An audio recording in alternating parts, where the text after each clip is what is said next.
हरि ओम। आज का टॉपिक है मेरा सर्वाइकल प्रॉब्लम। बच्चों, मैं आज आपको सर्वाइकल के बारे में बताऊंगी। सर्वाइकल प्रॉब्लम क्या है और यह किस पार्ट पर होता है शरीर का, और इसे कैसे ठीक किया जा सकता है, इसकी शुरुआती लक्षण क्या है और हम इसे शुरू में ही कैसे रोक लें, ये सब मैं आपको बताऊंगी। ये एक ऐसी बीमारी है जो आगे चल के बहुत दर्द देती है, कभी कभी तो ऐसी जो हमें डॉक्टर के पास पहुंचा सकती है। अब मैं बताती हूँ सर्वाइकल के बारे में, ठीक है, कि क्या है सर्वाइकल, जिसे आमतौर पर हम इसे गर्दन दर्द भी जानते हैं। ठीक है, गर्दन दर्द होता है। ठीक है, हम लोग सोचते हैं कि क्या प्रॉब्लम है और हम लोग इसे इग्नोर करते हैं, सोचते हैं कि ये तो थोड़ी प्रॉब्लम है, चली जाएगी, मगर धीरे धीरे ये बढ़ती जाती है और बढ़ने के बाद ये सर्वाइकल बन जाती है। सर्वाइकल एक रोग है जो रीढ़ की हड्डियों में होने वाला रोग है। यह रीढ़ की हड्डी हमारे शरीर में गर्दन से शुरू होकर कमर तक स्थित होता है। सर्वाइकल जो है वह गर्दन के ऊपरी हिस्से में स्थित होता है, जो गर्दन को अधिक इधर उधर या चोट लगने के कारण हमारे मांसपेशियों में खिंचाव आ जाता है और हमारे गर्दन में दर्द उत्पन्न हो जाता है, या इधर उधर घुमाने में दर्द महसूस होने लगता। यह ज़्यादातर स्पाइन के अधिक उपयोग के कारण होता है। हम यह जानते हैं कि हमारे इसी कारण से गर्दन का ऊपरी हिस्सा खराब हो जाता है, जिसे हम सर्वाइकल कहते हैं। सर्वाइकल जो है गर्दन में दर्द के माध्यम से शुरू होता है और ये धीरे धीरे हमारे दोनों तरफ जो गर्दन के भाग हैं उसको पूरी तरह से जकड़ लेता है। अब बच्चों, मैं ये बताना चाह रही हूँ कि इससे कि क्या प्रॉब्लम हो सकती है और इसके होने के क्या कारण हैं। इसके होने के बहुत से कारण हैं। आप जैसे कि अभी हम लोग की ऑनलाइन पढ़ाई हो रही है, ठीक है, इसमें आप भी सारा दिन मोबाइल में बिजी रह रहे हो। फिर टीचर्स भी हैं जो मोबाइल में सारा दिन बिजी रह रहे हैं, जिसके कारण क्या हो रहा है कि हम एक ही स्थिति में बने रह जा रहे हैं और लंबे समय तक हम रुक जाते हैं एक ही स्थिति में, पता भी नहीं चलता है कि हम कितने टाइम तक हैं। इस कारण से जब गर्दन एक ही स्थिति में रहता है तो हम लोग इधर उधर मुड़ाते हैं तो दर्द होना शुरू हो जाता है। सबसे पहला कारण हम आपको ये बताते हैं कि जैसे कि गर्दन जो है इसका ओवर इस्तेमाल होना, अधिक से ओवर इस्तेमाल होना, ठीक है, मोबाइल का अधिक से ज़्यादा इस्तेमाल करना। ये क्या है? अधिक देर तक कंप्यूटर का यूज करना या लैपटॉप का यूज करना। ठीक है, एक ही स्थिति में कंप्यूटर में बैठे रहना या लैपटॉप का यूज करना, सारा समय ध्यान कहाँ एक ही पॉइंट पर रहता है कंप्यूटर में। उससे क्या होता है कि हमारा ध्यान हमारे बॉडी पर नहीं जाता। जब पेन होना शुरू हो जाता है तब हमें लगता है कि हम थोड़ा उठे। ये आजकल का प्रॉब्लम है। अक्सर देखा जाता है जो कंप्यूटर में काम करते हैं उन्हें सर्वाइकल प्रॉब्लम ज़्यादातर देखने को मिलता है। कंप्यूटर में लंबे टाइम तक बैठे रहना, उसमें क्या होता है कि रीढ़ की हड्डी एक ही पोजीशन में रहती है, इसलिए उसके बाद एक उम्र होती है जिसके कारण धीरे धीरे ये बढ़ती ही जाती है। नेक्स्ट कारण जिम्नास्टिक कारण होता है, जो हमारे पूर्वज के द्वारा मिलती है, यानी कि जो एक दूसरे से होती आती है। नेक्स्ट है मोटापा भी है। मोटापा के कारण भी हमारे जो है प्रॉब्लम ये आ सकती है।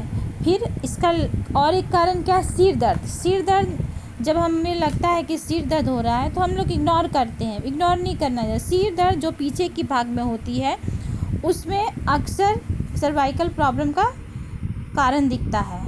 गाड़ी चलाने से अधिक, मतलब कि गाड़ी जब हम लंबे टूर पर जाते हैं तो ज़रूरत से ज़्यादा चलाने से एक ही स्थिति में बैठे रहने से ये सर्वाइकल प्रॉब्लम हो सकती है। फिर चोट लगने से, अचानक चोट लगने से भी ये प्रॉब्लम आ सकती है। फिर गलत तरीके से सोने से, जैसे कि हम लोग जैसे तैसे सो जाते हैं, उससे भी हमारे गर्दन में कभी कभी दर्द होना शुरू हो जाता है और धीरे धीरे यही दर्द सर्वाइकल में बदल जाती है। तकिए का गलत इस्तेमाल करने से, जैसे कि हम लोग क्या करते हैं, एक के ऊपर एक तकिया लगाकर सो जाते हैं, जिससे कि हम इस प्रॉब्लम में फंसे जाते हैं। एक के ऊपर एक तकिया लगा के सोने से आराम तो लगता है, मगर धीरे धीरे ये रीढ़ की हड्डी को टेढ़ा करते जाती है, जिसके कारण प्रॉब्लम आती है। गलत तरीके से झुकने से, अगर हम कमर से ना झुक के डायरेक्ट गले से झुकते हैं या तो वो भी एक कारण बनती है। गलत तरीके से झुकना भी सर्वाइकल का प्रॉब्लम है। अगर हम गलत तरीके से अचानक झुकते हैं तो हमारे रीढ़ की हड्डी में अचानक से पेन हो जाती है। ये भी एक कारण है सर्वाइकल होने का। अब मैं आपके इसके लक्षण बताती हूँ, कैसे आप इसे पकड़ सकते हैं कि आपके अंदर सर्वाइकल प्रॉब्लम है या नहीं, या किसी के को हो रही है, दर्द तो है कि नहीं। सबसे पहले गर्दन में दर्द, आप देखोगे गर्दन में दर्द हो रही हो। फिर गर्दन में अकड़न, यानी कि गर्दन ऐसा लगे कि हर समय अकड़ा हुआ है, ठीक है।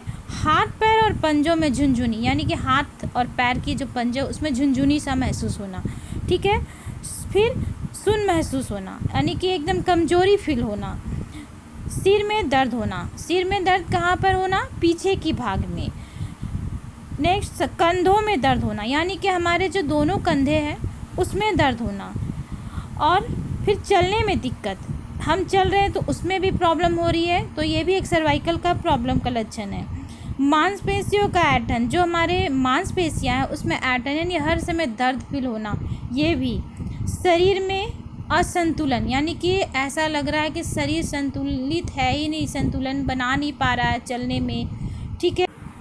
अब मैं आपको बताती हूँ कि इसे हम योग से, किन किन आसनों से और कैसे इसको ठीक कर सकते हैं। इससे ठीक करने के लिए हमको सबसे पहले आसन और प्राणायाम दोनों करनी चाहिए। योग से कैसे ठीक करें। सबसे पहले तो हम योग करने से पहले जो योगाभ्यासी हैं, यानी योग गुरु हैं, उनके सलाह से ही हम योग करें, ऐसे ना करें, ठीक है। अब हम लोग को क्या करनी है योग में क्लास में मैं आपको कीरवा संचालन यानी गर्दन वाली एक्सरसाइज करवाती हूँ, अप डाउन, जैसा कि आप पिक में देख रहे हो।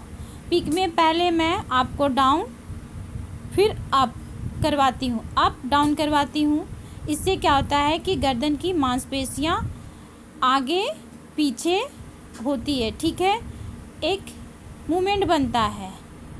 इससे आपके गर्दन की मांसपेशियाँ आगे पीछे होती है, जिससे कि मतलब कि रक्त का बहाव भी ठीक से होता है। और श्वास जो है, श्वास इसमें आगे की ओर जब हम गर्दन झुकाते हैं तो श्वास छोड़ते हैं, और जब ऊपर की ओर गर्दन को लेके जाते हैं तो श्वास उसके बाद मैं आपको लेफ़्ट और राइट गर्दन को अप डाउन करवाती हूँ। इसमें भी श्वास को जब हम लोग डाउन करते हैं तो उस समय श्वास छोड़ते हैं, और जब अप करते हैं तो श्वास को लेते हैं, और अप डाउन करते हैं तो श्वास ले। उसके बाद मैं आपको गर्दन को ट्विस्ट लेफ़्ट और राइट करवाती हूँ। जब हम लोग गर्दन को लेफ़्ट की ओर लेके जाते हैं तो श्वास छोड़ते हुए, और जब बीच तक लाते हैं तो श्वास लेते, फिर राइट की ओर जाएंगे तो छोड़ते हुए। इस तरह से हमें लेफ़्ट राइट दोनों इसी तरह से पूरी गर्दन की एक्सरसाइज करनी है। इससे क्या होगा कि हमारी गर्दन की एक्सरसाइज होगी और हम इस प्रॉब्लम से बच सकते हैं। अब मैं आपको बताती हूँ कुछ आसन जो हमें पीछे की ओर झुकने वाली आसन करना। आगे की ओर झुकने वाली आसन सर्वाइकल प्रॉब्लम में कभी नहीं करनी चाहिए। पीछे की ओर झुकने वाली आसन जैसे कि उसके बाद का आसन धनुरासन, शलभासन, भुजंग आसन, मकरासन और लास्ट में चक्रासन। ये सारे आसन पीछे झुकने वाले आसन हैं।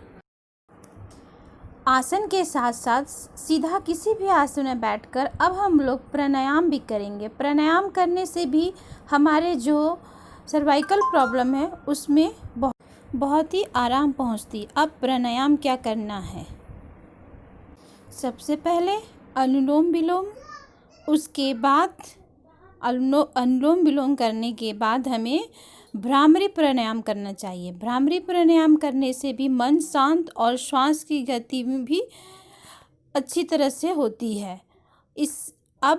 इसे करने से हम लगातार अगर करते रहे, नियम पूर्वक करते रहे तो हमारी सर्वाइकल प्रॉब्लम में बहुत ही आराम पहुंच सकती है और धीरे धीरे यह जड़ से ख़त्म हो सकती है।